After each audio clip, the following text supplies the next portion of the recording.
സ്നേഹത്തീരത്തു ഞാനെത്തുമ്പോൾ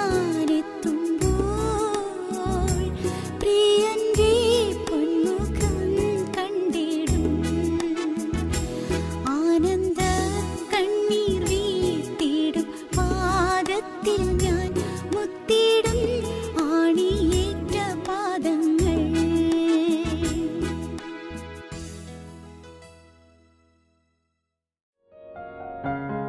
ഞങ്ങളും ക്രൂശിക്കപ്പെട്ട ക്രിസ്തുവിനെ പ്രസംഗിക്കുന്നു. ദൈവ തിരുനാമത്തിന് മഹത്വം ഉണ്ടാകട്ടെ. ഉൽപ്പത്തി പുസ്തകം 45 അധ്യായത്തിൽ നാം വായിക്കുന്നത് 28 വാക്യം. മതി, എൻ്റെ മകൻ യൗസേപ്പ് ജീവനോടിരിക്കുന്നു, ഞാൻ മരിക്കും മുൻപേ അവനെ പോയി കാണും എന്ന് ഇസ്രായേൽ പറഞ്ഞു. 27 വാക്യം. യൗസേപ്പ് തങ്ങളോട് പറഞ്ഞ വാക്കുകളൊക്കെയും അവർ അവനോട് പറഞ്ഞു. തന്നെ കയറ്റി കൊണ്ടുപോകുവാൻ യോസേപ്പ് അയച്ച രഥങ്ങളെ കണ്ടപ്പോൾ അവരുടെ അപ്പനായ യാക്കോബിന് വീണ്ടും ചൈതന്യം വന്നു. മതി, എൻ്റെ മകൻ യൗസേപ്പ് ജീവനോടിരിക്കുന്നു, ഞാൻ മരിക്കും മുമ്പേ അവനെ പോയി കാണും എന്ന് ഇസ്രായേൽ പറഞ്ഞു. യാക്കോബിന് ചൈതന്യം വന്നു. യൗസേപ്പ് പറഞ്ഞ വാക്കുകൾ കേട്ടു. യൗസേപ്പിൻ്റെ അരികത്ത് പോയി വന്ന് യൗസേപ്പിൻ്റെ സഹോദരന്മാർ 11 പേരും പറഞ്ഞത് യാക്കോബ് കേട്ടു. മാത്രമല്ല, യൗസേപ്പിൻ്റെ ആഗ്രഹം യൗസേപ്പ് അറിയിച്ചിരിക്കുന്നു.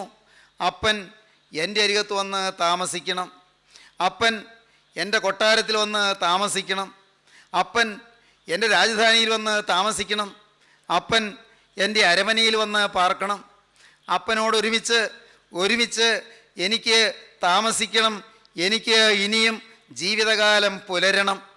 യൗസേപ്പ് ഈ വിവരം സഹോദരന്മാർ വഴി അപ്പനെ അറിയിക്കുക മാത്രമല്ല, അപ്പനെ കൂട്ടിക്കൊണ്ടുവരുവാൻ മിസ്രയീമ്യ രഥങ്ങളെ അയച്ചിരിക്കുന്നു. മിസ്രയീമിലെ, ഈജിപ്തിലെ രഥങ്ങൾ, ഫറോ രാജാവിൻ്റെ രഥങ്ങൾ, പ്രാചീന സംസ്കാരത്തിൻ്റെ കളിത്തൊട്ടിലായ ഈജിപ്തിലെ ആ വിസ്തൃതങ്ങളായ രഥങ്ങൾ, അതാണ് ഇപ്പോൾ കനാനിൽ വന്ന് നിൽക്കുന്നത്. പ്രിയപ്പെട്ടവരെ, യൗസേപ്പ് അയച്ചതായ രഥങ്ങൾ അത് കണ്ടപ്പോൾ, തന്നെ കയറ്റിക്കൊണ്ടുപോകുവാനായി യൗസേപ്പ് അയച്ച രഥങ്ങളെ കണ്ടപ്പോൾ അപ്പനായ യാക്കോബിന് വലിയ സന്തോഷമായി, വലിയ ചൈതന്യമായി. എന്താണ് ഈ കാണിക്കുന്നത്? യൗസേപ്പ് ജീവനോടിരിക്കുന്നു എന്നതിൻ്റെ തെളിവ്. യൗസേപ്പ് ജീവനോടിരിക്കുന്നു. സ്നേഹിതരെ, യൗസേപ്പ് ജീവനോടിരിക്കുന്നു. യൗസേപ്പിനെ 20 വെള്ളിക്കാശിനാണ് വിറ്റത്. ഇസ്മായേലിയ കച്ചവടക്കാർക്ക് 20 വെള്ളിക്കാശിനാണ് യൗസേപ്പിനെ വിറ്റ് കളഞ്ഞത്. എന്നാൽ കർത്താവായ യേശുവിനെ യൂദാ ഒറ്റിക്കൊടുത്തത് 30 വെള്ളിക്കാശിനാണ്. ഉൽപ്പത്തി പുസ്തകത്തിലെ യൗസേപ്പ് പുതിയ നിയമത്തിലെ കർത്താവായ യേശുവിൻ്റെ സിംബലാണ്, യേശുവിൻ്റെ നിഴലാണ്, യേശുവിൻ്റെ അടയാളമാണ്, യേശുവിൻ്റെ പ്രതിരൂപമാണ്. യേശുവിൻ്റെ നിഴലായി യൗസേപ്പിനെ നാം പഴയ നിയമത്തിൽ കാണുകയാണ്. ഈ യൗസേപ്പ് ജീവനോടിരിക്കുന്നു. എന്താണ് അതിൻ്റെ അർത്ഥം? കർത്താവായ യേശു ജീവനോടുകൂടിയിരിക്കുന്നു, യേശു ജീവിക്കുന്നു. 2000 വർഷം മുൻപ് റോമൻ ഗവൺമെൻറ്റിൻ്റെ ആ കുരിശിൽ മരിച്ചു തീർന്നില്ല കർത്താവായ യേശുവിൻ്റെ ജീവിതം. റോമൻ സർക്കാർ ഒരുക്കിയ ആ കുരിശിൽ തീർന്നു പോയി എന്നാണ് മഹാപുരോഹിതന്മാർ ചിന്തിച്ചത്. ഇവൻ്റെ കഥ കഴിഞ്ഞല്ലോ എന്ന് അവർ സന്തോഷിച്ചു. ഈ നസ്രായൻ്റെ കാര്യം തീർന്നല്ലോ, ഇനി അവനെ കൊണ്ട് ശല്യം ഉണ്ടാവുകയില്ലല്ലോ എന്ന് അവർ വിചാരിച്ചു. അവർ സന്തോഷിച്ചു, അവർ അഭിമാനം കൊണ്ടു. മഹാപുരോഹിതന്മാരും ശാസ്ത്രികളും പരീശന്മാരും യെരൂശലേം ദേവാലയത്തിലെ മതമേധാവികളും എല്ലാം ഊറ്റം കൊണ്ടു. ഈ നസ്രായൻ്റെ കഥ തീർത്തല്ലോ, നന്നായി എന്ന്. അവനെ അരിമത്യക്കാരൻ യോസേപ്പിൻ്റെ കല്ലറയിൽ അടക്കം ചെയ്തു, കല്ലറയ്ക്ക് മുദ്ര വെച്ചു. നല്ല സന്തോഷമായി, തീർന്നു, അവസാനിച്ചു, കഥ തീർന്നു. എന്നാൽ പ്രിയപ്പെട്ടവരെ, കല്ലറയെ തട്ടി തകർത്തുകൊണ്ട് കർത്താവായ യേശു ഉയർത്തെഴുന്നേറ്റു. മരണത്തെ വെല്ലുവിളിച്ചുകൊണ്ട് കർത്താവായ യേശു ഉയർത്തെഴുന്നേറ്റു. ഹേ മരണമേ, നിന്റെ ജയമെവിടെ? പാതാളമേ, നിന്റെ ജയമെവിടെ? മരണമേ, നിന്റെ ജയമെവിടെ? നിന്റെ വിഷമുള്ള എവിടെയെന്ന് വെല്ലുവിളിച്ചുകൊണ്ട് കർത്താവായ യേശു ഉയർത്തെഴുന്നേറ്റ് ജീവിക്കുന്നു. യേശു ജീവിക്കുന്നു. യേശു ഉയർത്തെഴുന്നേറ്റ് ജീവിക്കുന്നു. ഞാനൊരു സംഭവം വായിക്കുകയുണ്ടായി. നിങ്ങൾ കേട്ട് കാണും. റോബർട്ട് ഇംഗർസോൾ എന്ന് പറയുന്ന മഹാനായ ഒരു വ്യക്തിയെക്കുറിച്ച്. അദ്ദേഹം മഹാനായിരുന്നു, പക്ഷേ നിർഭാഗ്യവശാൽ അദ്ദേഹം ദൈവവിശ്വാസം ഇല്ലാത്തവനായിരുന്നു. ദൈവം ഇല്ല എന്ന് ചിന്തിച്ചവനായിരുന്നു. ബൈബിൾ അവിശ്വസിച്ച മനുഷ്യനായിരുന്നു. ബൈബിൾ മിഥ്യയാണെന്ന് പറയുകയും പ്രഖ്യാപിക്കുകയും ചെയ്ത മനുഷ്യനായിരുന്നു റോബർട്ട് ഇംഗർസോൾ. എന്നാൽ ഒരു ദിവസം ഇംഗർസോൾ ട്രെയിനിൽ യാത്ര ചെയ്യുകയായിരുന്നു. ട്രെയിൻ പോകുമ്പോൾ അദ്ദേഹം ഇരുന്ന കമ്പാർട്ട്മെൻറ്റിൽ വളരെ മാന്യമായി വേഷം ധരിച്ച ഒരു മനുഷ്യൻ കടന്നു വന്ന് എതിരെ ഇരുന്നു. വേറെ ആരുമില്ല. കുറച്ച് നേരം കഴിഞ്ഞു. ചോദിച്ചു, ഇംഗ്രസോൾ ചോദിച്ചു, നിങ്ങൾ ആരാണ്? നിങ്ങൾ ഇപ്പോൾ കയറി വന്ന് നിങ്ങൾ ഉടനെ വായിക്കാൻ തുടങ്ങുന്നല്ലോ, നിങ്ങൾ ആരാണ്? പറഞ്ഞു, എൻ്റെ പേര് ല്യൂ വാലസ് എന്നാണ്. ല്യൂ വാലസ്, ഓ ഞാൻ കേട്ടിട്ടുണ്ടല്ലോ, ധാരാളം പുസ്തകം എഴുതിയിട്ടുള്ള ആളാണല്ലോ, ധാരാളം വളരെ വിശിഷ്ടമായ സാഹിത്യ ഗ്രന്ഥങ്ങൾ എഴുതിയിട്ടുള്ള ആളാണല്ലോ. അങ്ങാരാണ്? എൻ്റെ പേര് റോബർട്ട് ഇംഗ്രസോൾ എന്നാണ്. ഓഹോ, റോബർട്ട് ഇംഗ്രസോൾ, ഞാൻ ധാരാളം കേട്ടിട്ടുണ്ട്. അങ്ങയെക്കുറിച്ച് എനിക്ക് വളരെയേറെ കാര്യങ്ങൾ അറിയാം. ഇപ്പോൾ ആദ്യമായിട്ട് കാണുകയാണല്ലോ, സന്തോഷമായി. അവരെ കുറേ നേരം സംസാരിച്ച് ക്രിസ്തീയ വിശ്വാസത്തെക്കുറിച്ചും ക്രിസ്തുവിനെക്കുറിച്ചും ബൈബിളിനെക്കുറിച്ചെല്ലാം പറയാൻ തുടങ്ങി. ഓരോന്ന് പറയുമ്പോഴെല്ലാം ഈ ല്യൂ വാലസ് അദ്ദേഹം ദൈവവിശ്വാസിയാണ്, റോബർട്ട് ഇംഗ്രസോൾ ദൈവവിശ്വാസിയല്ല, നിരീശ്വരനാണ്. ഈ റോബർട്ട് ഇംഗ്രസോൾ പറഞ്ഞു, നിങ്ങൾ ഇനിയും വിശ്വസിക്കുകയാണോ ക്രിസ്തു ഉണ്ട് എന്ന്? ക്രിസ്തു ഉയർത്തെഴുന്നേറ്റെന്നൊക്കെ പറയുന്നത് വെറും മിഥ്യയല്ലേ? അതെല്ലാം വെറും മണ്ടത്തരമല്ലേ? അങ്ങനെ ഒരാൾ മരിച്ചിട്ട് അങ്ങനെ ഉയർത്തെഴുന്നേൽക്കുമോ? അതെല്ലാം വെറുതെ ഈ മനുഷ്യൻ പറഞ്ഞുണ്ടാക്കുന്ന അബദ്ധമല്ലേ? മിയർ അബ്സേർഡിറ്റി, വെറും അസംബന്ധമല്ലേ പറയുന്നത് എന്നെല്ലാം ഈ ഇംഗ്രസോൾ പറഞ്ഞു. ല്യൂ വാലസ് എല്ലാം കേട്ടു. അവരെ പിരിയാൻ നേരത്ത് റോബർട്ട് ഇംഗ്രസോൾ പറഞ്ഞു, നിങ്ങൾ നല്ലൊരു സാഹിത്യകാരനല്ലേ, നിങ്ങൾക്ക് വളരെ വിദഗ്ധമായി നല്ലൊന്നാം തരം കൃതികൾ രചിക്കാൻ കഴിവുണ്ടല്ലോ, നിങ്ങളൊരു നല്ല ലോക ക്ലാസിക് രചിക്കൂ, വിശ്വോത്തരമായൊരു ക്ലാസിക് നിങ്ങൾ എഴുതിയുണ്ടാക്കൂ. അതിൽ ക്രിസ്തു ഇല്ല എന്നും ക്രിസ്തു മിഥ്യയാണെന്നും ക്രിസ്തുവിൻ്റെ ഉയർത്തെഴുന്നേൽപ്പ് അസംബന്ധമാണെന്നും ബൈബിൾ വെറും അബദ്ധമാണെന്നും എല്ലാം തെളിയിച്ചുകൊണ്ട് നിങ്ങളൊരു പുസ്തകം എഴുതൂ, അത് വിശ്വോത്തര ക്ലാസിക്കായി മാറും എന്ന് പറഞ്ഞു. പ്രിയപ്പെട്ടവരെ, ഈ ല്യൂ വാലസും റോബർട്ട് ഇംഗ്രസോളും ഒന്ന് പിരിഞ്ഞു. ല്യൂ വാലസ് പഠനം തുടങ്ങി. ക്രിസ്തു മതത്തെക്കുറിച്ച്, ക്രിസ്തീയ വിശ്വാസത്തെക്കുറിച്ച്, ബൈബിളിലെ ഓരോ പുസ്തകത്തെക്കുറിച്ച്, ക്രിസ്തുവിൻ്റെ ജീവചരിത്രത്തെക്കുറിച്ച്, ക്രിസ്തുവിൻ്റെ ജീവചരിത്രം, ക്രിസ്തുവിൻ്റെ പരശുശ്രൂഷ, ക്രിസ്തുവിൻ്റെ ക്രൂശാരോഹണം, ക്രിസ്തുവിൻ്റെ കബറടക്കം, ക്രിസ്തുവിൻ്റെ ഉയർത്തെഴുന്നേൽപ്പ്, അനേകം കാര്യങ്ങൾ പഠിച്ചു. എന്തിന്? യേശു മിഥ്യയാണ് തെളിയിക്കാൻ. യേശു ക്രിസ്തു വെറും അബദ്ധത്തിൻ്റെ ഒരു പ്രണേതാവാണ് എന്ന് തെളിയിക്കാൻ. അതിനുവേണ്ടി ഇപ്രകാരം ഒരു പുസ്തകം എഴുതുന്നതിന് ഒരുങ്ങി വളരെ വിദഗ്ധമായ ഗവേഷണ പഠനങ്ങൾ നടത്തി. കേൾക്കണമോ? പഠനമെല്ലാം കഴിഞ്ഞു 4 വർഷം കഴിഞ്ഞ് 44 വയസ്സാണ് അദ്ദേഹത്തിന് അന്ന്. 40ാമത്തെ വയസ്സിലാണ് ഇംഗ്രസോളിനെ കണ്ടത്. 4 വർഷത്തെ പഠനത്തിന് ശേഷം പഠിച്ച് എഴുതിയുണ്ടാക്കിയ കടലാസുകളെല്ലാം ഫയലായി മേശപ്പുറത്ത് അടുക്കി വെച്ചിട്ട് അദ്ദേഹം കസേരയിൽ ഇരുന്ന് എഴുതാൻ ആരംഭിച്ചു. എന്താണ് എഴുതാൻ തുടങ്ങുന്നറിയാമോ? ക്രിസ്തു മിഥ്യയാണ്, ഈ വേദപുസ്തകം അസംബന്ധമാണ്, ക്രിസ്തു ഉയർത്തെഴുന്നേൽപ്പ് പറയുന്നതെല്ലാം മുഴുവൻ അബദ്ധമാണ്, അങ്ങനെയാണ് എഴുതാൻ പോകുന്നത്. അതിനുള്ളതായ അനേകം കാര്യങ്ങൾ, തെളിവുകളെല്ലാം പഠിച്ചാണ് അദ്ദേഹം എഴുതാൻ തുടങ്ങുന്നത്. വിശദമായ പഠനമാണ് നടത്തിയത്. പ്രിയപ്പെട്ടവരെ, അവസാനം എഴുതാൻ തുടങ്ങി, പേനയെടുത്തു, ആദ്യത്തെ അക്ഷരം എഴുതാൻ തുടങ്ങി, എഴുതാൻ പറ്റുന്നില്ല. അദ്ദേഹം പെട്ടെന്ന് ചാടി കസേരയിൽ നിന്ന് എഴുന്നേറ്റിട്ട് ചാടി നിലത്ത് മുട്ടുകുത്തിയിരുന്നു. അദ്ദേഹം കരയാൻ തുടങ്ങി. 2 കൈയും കൊണ്ട് മുഖം പൊത്തി അദ്ദേഹം വിങ്ങി കരയുകയാണ്. കരയുന്നതിൻ്റെ ഇടയ്ക്ക് അദ്ദേഹം പറഞ്ഞു, യേശുവേ എന്നോട് ക്ഷമിക്കണമേ, എൻ്റെ യേശുവേ എന്നോട് പൊറുക്കണമേ, യേശുവേ ഞാൻ അബദ്ധത്തിന്, ഞാൻ വിഡ്ഢിത്തത്തിന് ഞാൻ എന്നെ തന്നെ വിട്ടുകൊടുത്തു പോയി. നീ ഇല്ല എന്ന് ഞാൻ തെളിയിക്കാൻ ശ്രമിക്കും തോറും നീ എനിക്ക് കൂടുതൽ യാഥാർത്ഥ്യമായി അനുഭവമാകുന്നു. നാഥ, ഞാൻ നിന്നെ ത്യജിക്കാൻ തുടങ്ങുമ്പോൾ നീ എൻ്റെ ഹൃദയത്തിൽ ശാന്തിയും സമാധാനവും പകരുന്നു. നിന്നെ ഞാൻ നിഷേധിക്കാൻ തുടങ്ങുമ്പോൾ എൻ്റെ ഹൃദയത്തിൽ അത്ഭുതകരമായ ശാന്തി വന്ന് നീ ജീവിക്കുന്നുവെന്ന് എനിക്ക് അനുഭവം തരുന്നു. ഇത് പറഞ്ഞു മനസ്സിലാക്കേണ്ടതല്ല, അനുഭവിക്കേണ്ടതാണ്. നാഥ, നീ എന്നോട് പൊറുക്കണമേ. അദ്ദേഹം ഏങ്ങലടിച്ച് കരഞ്ഞ് പ്രാർത്ഥിച്ചിട്ട് വീണ്ടും എഴുന്നേറ്റു, ഇരുന്ന് എഴുതി, മനോഹരമായൊരു പുസ്തകം എഴുതി. ആ പുസ്തകത്തിൻ്റെ പേര് കേൾക്കണമോ? ബെൻഹർ എന്ന് പറയുന്ന പുസ്തകം. അത് നിങ്ങളിൽ ചിലരെങ്കിലും പക്ഷേ വായിച്ചിട്ടുണ്ടാകും. അത് വായിച്ചിട്ടുള്ളവർ കോരിത്തരിച്ചിട്ടുണ്ടാകും. ക്രിസ്തു വിശ്വാസത്തെ വളരെ കനത്ത ഗാംഭീര്യത്തോടെ പ്രകാശിപ്പിക്കുന്നതായ സുന്ദരമായൊരു സാഹിത്യ ഗ്രന്ഥം ബെൻഹർ. ഞാനത് വായിച്ചിട്ടുണ്ട്. അതിൻ്റെ സാഹിത്യ മൂല്യം ഞാൻ ആസ്വദിച്ചിട്ടുണ്ട്. മാത്രമല്ല, അതിനകത്തുള്ളതായ ആശയങ്ങളുടെ ഗരിമയിൽ ഞാൻ ആമഗ്നനായി ഞാൻ എന്നെ തന്നെ മറന്നിരുന്ന് ദൈവത്തെ മഹത്വപ്പെടുത്തിയിട്ടുണ്ട്. ക്രിസ്തുവിൻ്റെ അപ്രമേയ വ്യക്തിത്വത്തെ വ്യക്തമായി ചൂണ്ടിക്കാണിക്കുന്ന ആ അതിശയകരമായ മനോഹരമായ ഒരു നല്ല ഗവേഷണ പഠനത്തിൻ്റെ പിൻബലമുള്ള സുന്ദരമായ ഒരു നോവൽ ബെൻഹർ. സഹോദരങ്ങളെ, ഞാൻ പറയട്ടെ, യേശു ക്രിസ്തു ജീവിക്കുന്നുണ്ട്. യേശുക്രിസ്തു ജീവിക്കുന്നു. യേശുക്രിസ്തു ഇന്ന് നമ്മെ ഓരോരുത്തരെയും കാണുന്നു. നിങ്ങൾ ഇരിക്കുന്ന ഇരിപ്പിൽ യേശു നിങ്ങളെ കാണുന്നു. നിങ്ങൾ നടക്കുമ്പോൾ യേശു നിങ്ങളെ കാണുന്നു. മകനെ, നീ ഉറങ്ങാൻ കിടക്കുമ്പോൾ യേശു നിന്നെ കാണുന്നു. മകളെ, നീ അടുക്കളയിൽ ബന്ധപ്പെട്ട് ജോലി ചെയ്ത് ശരീരം തളരുമ്പോൾ യേശു നിന്നെ കാണുന്നു. സ്നേഹിത, നീ ഓഫീസിൽ വലഞ്ഞു വിഷമിക്കുമ്പോൾ യേശു നിന്നെ കാണുന്നു. മാന്യ ദൈവ വൈതലേ, നീ ജോലി ഭാരത്തിൽ വിഷമിച്ച് തല കൈകൊണ്ട് താങ്ങിക്കൊണ്ട് നീ വളരെ മടുപ്പോടെ ക്ഷീണത്തോടെ കോട്ടുവായിട്ട് തളർന്നിരിക്കുമ്പോൾ യേശു നിന്നെ കാണുന്നു.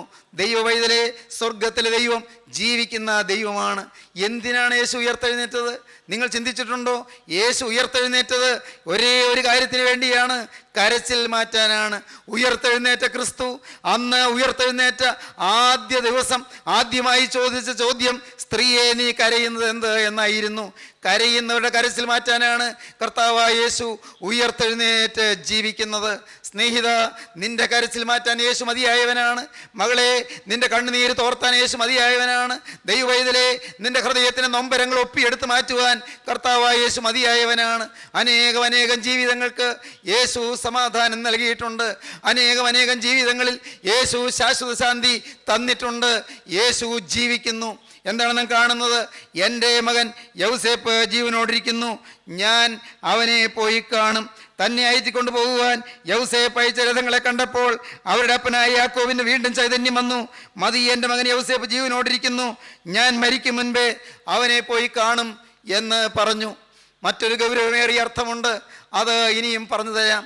പ്രിയപ്പെട്ടവരെ, രഥങ്ങളെ കാണുകയാണ്. ഈ രഥങ്ങളെ അയച്ച യൗസേപ്പിൻ്റെ അടുക്കലേക്ക് ചെല്ലുവാൻ യൗസേപ്പ് വിളിക്കുകയാണ്. യൗസേപ്പ് ഒരിക്കൽ പരിത്യജിക്കപ്പെട്ടവനാണ്, എന്നാൽ ഇന്ന് രാജാവാണ്. യൗസേപ്പ് ഒരിക്കൽ അവനെ 20 വെള്ളിക്കാശിന് വിറ്റതാണ്, എന്നാൽ അവൻ ഇന്ന് ഭരിക്കുന്നവനായി വാഴുകയാണ്. ഈ യൗസേപ്പ് സഹോദരന്മാർ പൊട്ടക്കണത്തിൽ തള്ളിയിട്ട് കൊല്ലാൻ നോക്കിയതാണ്, എന്നാൽ അവൻ ഇന്ന് മേലധികാരിയായി വാഴുകയാണ്, പ്രശോഭിക്കുകയാണ്. എന്തിനെ കാണിക്കുന്നു? ഒരിക്കൽ മുൾമുടിയേറ്റ് കടന്നുപോയ ക്രിസ്തു അവൻ രാജാവായി വാഴുകയാണ്. ഒരിക്കൽ മനുഷ്യരുടെ നിന്നയേറ്റ്, മുഖത്ത് തുപ്പലേറ്റ്, കന്നത്ത് അടിയേറ്റ്, മുഖത്ത് നിന്ന് രോമങ്ങൾ പിഴുതെടുത്ത് രോമകൂപങ്ങൾ രക്തം തുളിച്ച് അങ്ങനെ വേദനയുടെ പ്രതിരൂപമായി കടന്നുപോയ കർത്താവായ യേശു അവനിന്ന് വാഴുകയാണ്. അവനിന്ന് പിതാവിൻ്റെ വലത്തുഭാഗത്ത് ഇരിക്കുകയാണ്. മാത്രമല്ല പ്രിയപ്പെട്ടവരെ, അവൻ വീണ്ടും വരുന്നവനാണ്. കർത്താവായ യേശു വീണ്ടും വരും. യേശു ഈ ലോകത്തിൽ നിന്ന് മാറ്റപ്പെടുന്നതിന് മുൻപ്, ക്രൂസിലേറുന്നതിന് മുൻപ് കർത്താവ് തൻ്റെ പ്രിയപ്പെട്ട ശിഷ്യന്മാർ 11 പേരെ ചേർത്തിരുത്തിയിട്ട് പറഞ്ഞു, ഞാൻ നിങ്ങൾക്ക് സ്ഥലമൊരുക്കുവാൻ പോകുന്നു. ഞാൻ പോയി നിങ്ങൾക്ക് ഭവനം ഒരുക്കിയാൽ ഞാൻ ഇരിക്കുന്നിടത്ത് നിങ്ങളും ഇരിക്കേണ്ടതിന് പിന്നെയും വന്ന് നിങ്ങളെ എൻ്റെ അടുക്കൽ ചേർത്തുകൊള്ളും. ഞാൻ പോകുന്നത് നിങ്ങൾക്ക് നല്ലത്. ഞാൻ നിങ്ങൾക്ക് സ്ഥലമൊരുക്കുവാൻ പോകുന്നു. ഞാൻ പോയി നിങ്ങൾക്ക് സ്ഥലമൊരുക്കിയാൽ ഞാൻ ഇരിക്കുന്നിടത്ത് നിങ്ങൾ ഇരിക്കേണ്ടതിന് പിന്നെയും വന്ന് നിങ്ങളെ എൻ്റെ അടുക്കൽ ചേർത്തുകൊള്ളും. യേശു വീണ്ടും വരുമെന്ന് പറഞ്ഞിട്ടാണ് പോയത്. യേശു സ്വർഗാരോഹണം ചെയ്യുന്ന സമയത്ത് 2 ദൂതന്മാർ, വെള്ളവസ്ത്രധാരികളായ 2 മാലാഖമാർ അങ്ങ് ആകാശത്ത് നിന്ന് പറന്നു വന്ന് മധ്യാകാശത്തിൽ നിന്നു. ആ ദൂതന്മാർ പറഞ്ഞു, ഗലീല പുരുഷന്മാരെ, നിങ്ങൾ ആകാശത്തിലേക്ക് നോക്കി നിൽക്കുന്നത് എന്ത്? നിങ്ങളെ വിട്ട് സ്വർഗാരോഹണം ചെയ്ത ഈ യേശുവിനെ അവൻ സ്വർഗത്തിലേക്ക് പോകുന്നവനായി നിങ്ങൾ കണ്ടതുപോലെ തന്നെ അവൻ വീണ്ടും വരും. നിങ്ങളെ വിട്ട് സ്വർഗാരോഹണം ചെയ്തു പോയ ഈ യേശുവിനെ അവൻ സ്വർഗത്തിലേക്ക് പോകുന്നവനായി നിങ്ങൾ കണ്ടതുപോലെ തന്നെ അവൻ വീണ്ടും വരുമെന്ന് അപ്പോസ്തലപ്രവൃത്തിയുടെ പുസ്തകം 1-ാം അധ്യായത്തിൽ നാം വായിക്കുന്നു. സ്നേഹിതരെ, യേശു വീണ്ടും വരും. കർത്താവായ യേശു പോയതിന് ശേഷം ക്രൂശിക്കപ്പെട്ടു, ഉയർത്തെഴുന്നേറ്റു, സ്വർഗാരോഹണം ചെയ്ത് പോയതിനു ശേഷം പ്രിയപ്പെട്ടവരെ, കർത്താവിൻ്റെ അപ്പോസ്തലന്മാര് പറഞ്ഞു, കർത്താവിൻ്റെ പ്രിയപ്പെട്ട അപ്പോസ്തലനായ യോഹന്നാൻ ശ്ലീഹ പറഞ്ഞു, കാൺമീൻ, നാം ദൈവമക്കളെന്ന് വിളിക്കപ്പെടുവാൻ പിതാവ് നമുക്ക് എത്ര വലിയ സ്നേഹം നൽകിയിരിക്കുന്നു.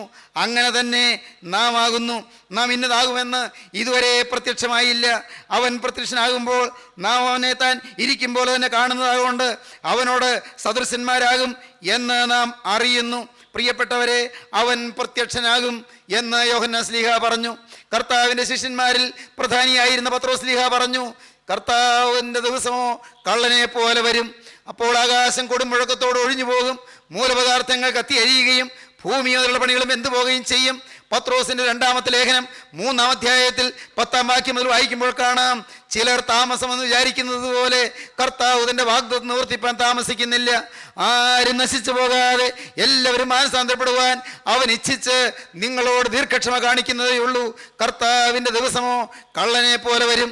അപ്പോൾ അന്ന് ആകാശം കൊടുമുഴക്കത്തോട് ഒഴിഞ്ഞു പോകും, മൂലപദാർത്ഥങ്ങൾ കത്തി അഴിയുകയും ഭൂമിയും അതിലുള്ള പണികളും വെന്തുപോകുകയും ചെയ്യും. അപ്പോസ്തലനായ പൗലോസ് പറഞ്ഞു. തൻ്റെ ലേഖനങ്ങളിലെല്ലാം അപ്പോസ്തലൻ പറഞ്ഞിട്ടുണ്ട്. എന്താണ് പറഞ്ഞത്? അപ്പോസ്തലനായ പൗലോസ് പറഞ്ഞു, കർത്താവ് താൻ ഗംഭീരനാദത്തോടും പ്രധാന ദൂതന്റെ ശബ്ദത്തോടും ദൈവത്തിൻ്റെ കാഹളത്തോടും കൂടെ സ്വർഗത്തിൽ നിന്ന് ഇറങ്ങി വരികയും ക്രിസ്തുവിൽ മരിച്ചവർ മുമ്പേ ഉയർത്തെഴുന്നേൽക്കുകയും ചെയ്യും. പിന്നെ ജീവനോടെ ശേഷിക്കുന്നവരായ നാം അവരോടൊരുമിച്ച് ആകാശത്തിൽ കർത്താവിനെതിരേൽപ്പാൻ മേഘങ്ങളിൽ എടുക്കപ്പെടും. പ്രിയപ്പെട്ടവരെ, കർത്താവായ യേശു വീണ്ടും വരുമെന്ന് അപ്പോസ്തലനായ പൗലോസ് സാക്ഷിച്ചു. യൂദാസ്ലീഹ തൻ്റെ ലേഖനത്തിൽ ഒരേ ഒരു അധ്യായം മാത്രമേ ഉള്ളൂ.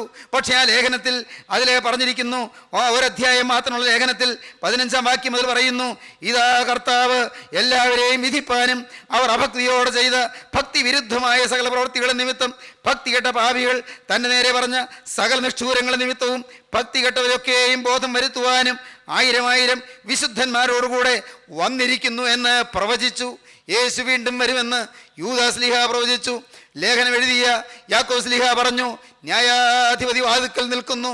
പ്രിയപ്പെട്ടവരെ, യേശു വരാറായി എന്ന് യാക്കോബ് പറഞ്ഞു. നോക്കൂ, പിൽക്കാലത്ത് സഭയുടെ വിശുദ്ധ പിതാക്കന്മാര് 318 ബാബാമാര് കൂടി നിഖ്യാ സുന്നതോസില് ഒരുമിച്ച് കൂടി അത്ഭുതകരമായ ആത്മീക തേജോമയമായ കാര്യങ്ങൾ പരിയാലോചിച്ചപ്പോൾ, നിഖ്യാ വിശ്വാസ പ്രമാണം എഴുതിയപ്പോൾ 2-ാം ഖണ്ഡികയുടെ അവസാനം എഴുതി, ജീവനുള്ളവരെയും മരിച്ചവരെയും ന്യായം വിധിപ്പാൻ തൻ്റെ വലിയ മഹത്വത്തോടെ ഇനിയും വരുവാനിരിക്കുന്നവനും തൻ്റെ രാജ്യത്തിന് അവസാനമില്ലാത്തവനുമായ യേശു മിശിഹായ ഏകകർത്താവിലും ഞങ്ങൾ വിശ്വസിക്കുന്നു. എത്ര വ്യക്തമായിട്ടാണ് പറയുന്നത്! ജീവനുള്ളവരെയും മരിച്ചവരെയും ന്യായം വിധിപ്പാൻ തൻ്റെ വലിയ മഹത്വത്തോടെ ഇനിയും വരുവാനിരിക്കുന്നവനും തൻ്റെ രാജ്യത്തിന് അവസാനമില്ലാത്തവനുമായ യേശു മിശിഹായ ഏകകർത്താവിലും ഞങ്ങൾ വിശ്വസിക്കുന്നു. പ്രിയപ്പെട്ടവരെ, നിന്റെ മഹത്വം ഉദിക്കുന്ന നാൾ നിൽക്കണം. അവർ വലഭാഗത്തിലെന്ന് നാളുകളായി പോരാ, വർഷങ്ങളായി, നൂറ്റാണ്ടുകളായി ഇതാ വിശ്വാസികൾ പാടുന്നു, നിന്റെ മഹത്വം ഉദിക്കുന്ന ഒരു നാളുണ്ട് എന്ന്. മഹിമോദയ ദിവസം എന്ന് വിശുദ്ധന്മാർ പാടുകയും അത് പ്രകീർത്തിക്കുകയും ചെയ്തു. മഹിമ ഉദിക്കുന്നൊരു ദിവസമുണ്ട് എന്ന്. താവക മഹിമോദയ ദിവസേ നിർത്തണേ താവക പൂജകരെ, പരിശുദ്ധന്മാരുടെ നിരയിൽ നിന്റെ പൂജകരെ, നിന്റെ ആരാധകരെ, നിന്റെ മഹിമ ഉദിക്കുന്ന ദിവസം താവക പൂജകരെ പരിശുദ്ധന്മാരുടെ നിരയിൽ നിർത്തണമേ എന്ന് പ്രാർത്ഥിച്ച പിതാക്കന്മാർ. സ്നേഹിതരെ, ഓർക്കൂ, ഇന്ന് ഈ തലമുറയിൽ ജീവിക്കുന്ന നാം വിശ്വസിക്കുന്നു യേശു വീണ്ടും വരുമെന്ന്. യൗസേപ്പ് ജീവനോടുകൂടി ഇരിക്കുന്നുണ്ട്. യൗസേപ്പ് രഥങ്ങളെ അയച്ചിരിക്കുകയാണ്. ഒറ്റിക്കൊടുത്ത യൗസേപ്പ്, തള്ളിക്കളഞ്ഞ യൗസേപ്പ്, കൊല്ലുവാൻ നോക്കി യൗസേപ്പ്, അതേ സഹോദരന്മാർ തിരസ്കരിച്ച് യൗസേപ്പ്, സഹോദരന്മാർ നിരസിച്ചു കളഞ്ഞ യൗസേപ്പ്, മുൾമുടി ചാർത്തി കടന്നുപോയ പുതിയ യുഗത്തിലെ യൗസേപ്പാകുന്ന കർത്താവായ യേശു അവൻ വാഴുകയാണ്. അവൻ അധിപതിയായി വാഴുകയാണ്. അവൻ രാജകിരീടം ചൂടി വരാനിരിക്കുന്നു. പ്രിയപ്പെട്ടവരെ, മുൾമുടിയേറ്റ് കടന്നുപോയവൻ രാജകിരീടം ചൂടി വരും. ദൈവത്തിൻ്റെ വലിയ നാമം മഹത്വപ്പെടട്ടെ. യജമാനൻ വരും. അന്നേരത്ത് ഉണർവുള്ളവരായി മുന്തിരിത്തോപ്പിൽ പണി ചെയ്യുന്നവരായി കാണുന്ന ദാസന്മാരത്രേ ധന്യന്മാർ. യജമാനൻ വരും പ്രിയരെ, സംശയിക്കേണ്ട. പാടിയതുകൊണ്ടല്ല, അനുഭവിക്കണം പ്രിയരെ, വിശ്വസിക്കണം. യജമാനൻ വരും. യജമാനായ യേശു വീണ്ടും വരും. രാജാധിരാജനായ യേശു വീണ്ടും വരും. യജമാനൻ വരും. അന്നേരത്ത് ഉണർവുള്ളവരായി മുന്തിരിത്തോപ്പിൽ പണി ചെയ്യുന്നവരായി കാണുന്ന ദാസന്മാരത്രേ ധന്യന്മാർ. അവരെ താതൻ മേശയെങ്കിൽ ഇരുത്തും. പിതാവായ ദൈവം അവരെ തൻ്റെ തിരുമേശയെങ്കിലേക്ക് ആനയിക്കും. സുതൻ പരികർമ്മിക്കും. പുത്രൻ തമ്പുരാൻ അവരെ ശുശ്രൂഷിക്കും. മാത്രമല്ല, റൂഹ് ഖുദീസ പാറക്കലീത്ത മുടയുന്ന മുടി, അതേ പരിശുദ്ധാത്മാവ്, ആശ്വാസപ്രദനായ പരിശുദ്ധാത്മാവ് കിരീടം മെടഞ്ഞ് അവരുടെ മകുടത്തിൽ ചൂടിക്കും, അവരുടെ ശിരസിലണിയിക്കും. ഇതെല്ലാം വിശ്വാസ സത്യങ്ങളാണ്. ഇതെല്ലാം പിതാക്കന്മാരുടെ വിശ്വാസമാണ്. സ്നേഹിതരെ, ഇപ്പോൾ നിങ്ങളോട് സ്നേഹത്തോടെ ചോദിക്കട്ടെ, നിങ്ങളുടെ ജീവിതത്തിൽ യേശു വരുമെന്ന് ഉറപ്പുണ്ടോ? യേശു വീണ്ടും വരുമെന്നുള്ള ഒരു വിശ്വാസം നിങ്ങൾക്കുണ്ടോ? രഥങ്ങളിതാ കാണാം. ഇന്ന് രഥങ്ങൾ കാണാൻ കിട്ടിയിട്ടുണ്ട്. ഏതാണ് ഈ രഥം? ദൈവത്തിൻ്റെ വലിയ നാമം മഹത്വപ്പെടട്ടെ. ഏതാണ് ഈ രഥം? ഇന്ന് ദൈവജനമേ, ഈ രഥം ഏതാണ്? രക്താങ്കിതമായ രഥം, കർത്താവായ യേശുവിൻ്റെ ഊനമില്ലാത്ത കുഞ്ഞാടിൻ്റെ രക്തം പുരണ്ട ഈ രഥം ഏതാണ്? അത് വിശുദ്ധ സ്തുതിയാണ്.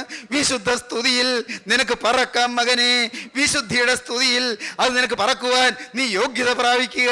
അത് വിശുദ്ധ സ്തുതിയാണ്. രഥങ്ങളെ കണ്ടു, രഥങ്ങൾ അയച്ചിരിക്കുന്നു. യൗസേപ്പ് അപ്പനെ കൊണ്ടുവരുവാൻ രഥങ്ങളെ അയച്ചിരിക്കുന്നു. മകനെ, നിന്നെ കൊണ്ടുപോകുവാൻ ഇന്ന് നിനക്ക് വേണ്ടി പരിശുദ്ധാത്മാവ് രഥം അയച്ചിരിക്കുകയാണ്. പരിശുദ്ധാത്മാവിന്റെ രഥം ഏത്? അത് വിശുദ്ധ സ്തുതിയാണ്. ആ വിശുദ്ധ സ്തുതിയുടെ ചിറകിന്മേൽ നിനക്ക് ചിറകടിച്ച് പറക്കാം. ബാല്യക്കാർ ക്ഷീണിച്ചു പോകും, യൗവനക്കാരും ഇടറി വീഴും. എന്നാൽ യഹോവയ്ക്കായി കാത്തിരിക്കുന്നവർ ശക്തിയെ പുതുക്കും. അവർ കഴുകന്മാരെ പോലെ ചിറകടിച്ച് കയറും. അവർ തളർന്നു പോകാതെ ഓടുകയും ക്ഷീണിച്ചു പോകാതെ നടക്കുകയും ചെയ്യും. ദൈവത്തിൻ്റെ വലിയ നാമം മഹത്വപ്പെടട്ടെ. ഞാൻ വിശ്വസിക്കുന്നു യേശു വീണ്ടും വരുമെന്ന്. ഞാൻ വിശ്വസിക്കുന്നു പരാതിയില്ലാത്ത രാജ്യത്തിനെ എത്തിക്കുമെന്ന്. ഞാൻ വിശ്വസിക്കുന്നു പരിഭവമില്ലാത്ത ദേശത്തിനെ എത്തിക്കുമെന്ന്. ഞാൻ വിശ്വസിക്കുന്നു രോഗമില്ലാത്ത നാട്ടിലെന്നെ എത്തിക്കുമെന്ന്. ഞാൻ വിശ്വസിക്കുന്നു പിണക്കമില്ലാത്ത ദേശത്തിനെ എത്തിക്കുമെന്ന്.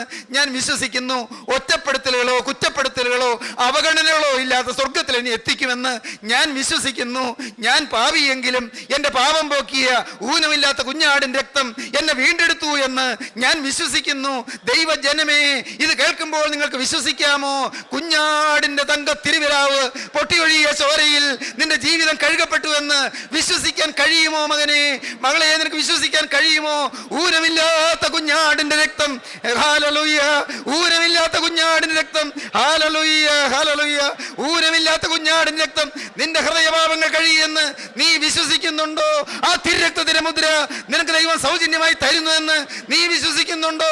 നിന്റെ പാപക്കറകൾ കഴുകി തരുന്ന രക്തം, നിന്റെ പാപ ജീവിതത്തിൽ നിന്ന് ഒരു മോചനം തരുന്ന രക്തം, നിന്നെ ഉദ്ധരിക്കുന്ന രക്തം, നിന്നെ വിശുദ്ധീകരിക്കുന്ന രക്തം, നിന്നെ കഴുകി വെടിപ്പാക്കുന്ന രക്തം, നിനക്ക് പുതുബലം തരുന്ന രക്തം, പുതിയ കൃപ നിന്നെ ധരിപ്പിക്കുന്ന രക്തം, പുതിയ വസ്ത്രം നിന്നെ ധരിപ്പിക്കുന്ന രക്തം, പുതിയ ആഭരണങ്ങൾ നിനക്ക് തരുന്ന രക്തം, കർത്താവായ യേശുവിന്റെ പരിശുദ്ധ രക്തം, പുണ്യാഹ രക്തം. ഇന്നും ഹാബേലിന്റെ രക്തത്തെക്കാൾ ഗുണകരമായി സംസാരിക്കുന്ന പുണ്യാഹ രക്തം ഇന്ന് ഈ സമയത്ത് നിങ്ങൾ കഴുകുവാൻ ദൈവജനമേ നിങ്ങൾ ആഗ്രഹിക്കുന്നുണ്ടോ? നിങ്ങൾ ദൈവത്തോട് യാചിപ്പീൻ, നിങ്ങൾ ദൈവത്തോട് അപേക്ഷിപ്പീൻ. നാഥാ, നിന്റെ രക്തം വന്ന് എന്നെ കഴുകണമേ, രഥങ്ങൾ എനിക്ക് കാണുമാറാക്കണമേ, വിശുദ്ധ സ്തുതി എനിക്ക് തരണമേ, വിശുദ്ധ സ്തുതിയുടെ തേരിൽ പറക്കാൻ എനിക്ക് ഭാഗ്യം തരണമേ, വിശുദ്ധ സ്തുതിയുടെ വിമാന ചിറകുകളിൽ എന്നെ വഹിച്ചുകൊണ്ട് പോകണമേ, വിശുദ്ധ സ്തുതി എന്നെ അലങ്കരിക്കണമേ, ആത്മാവിന്റെ ആരാധനയുടെ സൗകുമാര്യവും സൗഭാഗ്യവും അനുഭവിക്കാൻ എനിക്ക് ഭാഗ്യം നൽകണമേ. ദൈവജനമേ പ്രാർത്ഥിപ്പീൻ, ദൈവജനമേ യാചിപ്പീൻ, കർത്താവിൻ്റെ കരുണയ്ക്കായി യാചിപ്പീൻ. നമുക്ക് പ്രാർത്ഥിക്കാം. സ്നേഹം നിറഞ്ഞ പിതാവേ, കരുണയുള്ള കർത്താവേ, ഈ മനോഹരമായ സമയത്തിനായി ഞങ്ങൾ നിന്നെ സ്തുതിക്കുന്നു. കർത്താവേ, ഞങ്ങൾ നിന്നെ സ്തോത്രം ചെയ്യുന്നു.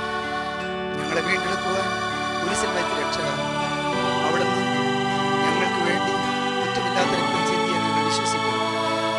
ഞങ്ങളെ വിശുദ്ധീകരിക്കാൻ പരിശുദ്ധാത്മാനെ അയച്ച ജീവനുള്ള ദൈവം, ഞങ്ങളെ പാപവും അശുദ്ധിയും തിന്മയും വിശുദ്ധീകരിച്ചുകൊണ്ടിരിക്കുന്ന പരിശുദ്ധാത്മാവിൻ്റെ ഡിസിപ്ലിന് വേണ്ടി ഞങ്ങൾ നിന്നെ സ്തുതിക്കുന്നു.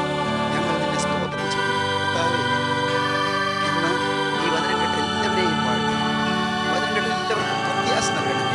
കണ്ണുനീരില്ലാത്ത ലോകത്ത് കർത്താവേ, സമാധാനത്തിൻ്റെ ദേശത്ത്, സ്നേഹത്തിൻ്റെ സാമ്രാജ്യത്തിൽ കർത്താവേ, സന്തോഷത്തിൻ്റെ പ്രതീസായി എൻ്റെ രാജാധിരാജൻ്റെ പാദം മുത്തിക്കൊണ്ട് ഹല്ലേലൂയ ഗാനങ്ങൾ പാടി വെള്ളക്കുരുത്തോല പിടിച്ച് വെള്ള നിലയങ്കി ധരിച്ച് നിന്നെ സ്തുതിപ്പാൻ കർത്താവേ എല്ലാവരെയും വിശുദ്ധരാക്കണമേ. വചനം കേട്ട എല്ലാവരെയും അവിടുത്തെ തിരുരക്തത്തിൻ്റെ മുദ്ര അണിയിച്ച് അനുഗ്രഹിക്കണമേ. കർത്താവേ, ഭാരത്തോടിരിക്കുന്നവരുണ്ടല്ലോ കർത്താവേ, വേദനിച്ച് പൊളയുന്നവരുണ്ടല്ലോ കർത്താവേ, രോഗത്തിൽ വലയുന്നവരുണ്ടല്ലോ കർത്താവേ, മനസ്സമാധാനമില്ലാതെ അഴലുന്നവരുണ്ടല്ലോ കർത്താവേ, പ്രശ്നങ്ങളിൽ കർത്താവെ വലഞ്ഞുകൊണ്ടിരിക്കുന്നവര്, സങ്കീർണമായ പ്രശ്നങ്ങൾ ഉലഞ്ഞുകൊണ്ടിരിക്കുന്നവര്, എൻ്റെ നാഥ എല്ലാവരെയും അവിടുന്ന് സന്ദർശിക്കണം. ഇപ്പോൾ ആണിപ്പാടുള്ള കരം ഓരോരുത്തരുടെ ശിരസിലേക്ക് അനുഗ്രഹിക്കണമേ, ശുദ്ധീകരിക്കണമേ, വെടിപ്പാക്കണമേ. അവിടുന്ന് തൃക്കരം വെച്ച് ആശീർവദിക്കണമേ, തിരുനാമം മഹത്വപ്പെടുത്തണമേ. രാജാധിരാജനായ യേശുവിൻ്റെ അത്ഭുത നാമത്തിൽ പ്രാർത്ഥിക്കുന്ന കൃപയോടെ കേൾക്കണമേ.